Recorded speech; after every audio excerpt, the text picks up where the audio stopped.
crisis in Iran is deepening tonight with wave after wave of protests and rallies on both sides of last week's disputed election. And there is now official confirmation of the first deaths linked to the demonstrations. 7 people shot and killed in what the government called an unauthorized gathering. Nala Ayed has the latest from Tehran. Stung by the growing defiance of opposition supporters, the government today organized its own rally. Inevitably, the turnout was huge.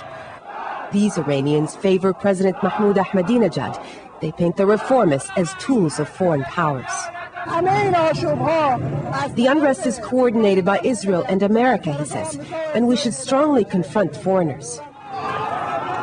Iranians bitterly opposed to Ahmadinejad have shaken Iran's powerful establishment. They paralyzed Tehran yesterday, calling for a new election. But the protests later turned violent and a pro-government militia opened fire. At least 8 people were killed in the worst violence in a decade. The unusual demonstrations have been met by a forceful response from the government and its supporters.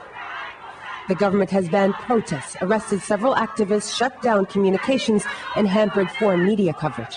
The reformists try to get around these restrictions, releasing videos like this one to highlight police brutality.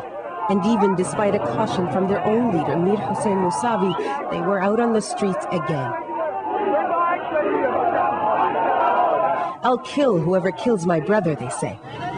Mousavi has formally appealed Friday's election results, alleging they were a sham, and the government agreed to investigate and conduct a partial recount. But Mousavi and his supporters say that's not enough. They want a new election. If the whole people become aware, avoid violent measures, and continue their civil confrontation, they will win, says Ali Akbar, a Mousavi representative. No power can stand up to people's will, he says. These people's will has taken Iran's government by surprise and seems to also have surprised Washington. There is a questioning of the kinds of antagonistic postures towards the international community that have taken place in the past, and that there are people who want to see greater openness. Observers in Iran, too, say the unrest goes beyond dissatisfaction with one election. It's a sign of a growing rift between people and the powerful religious establishment. And with every attempt to stifle dissent, that rift will only grow wider. Nala Ayed, CBC News.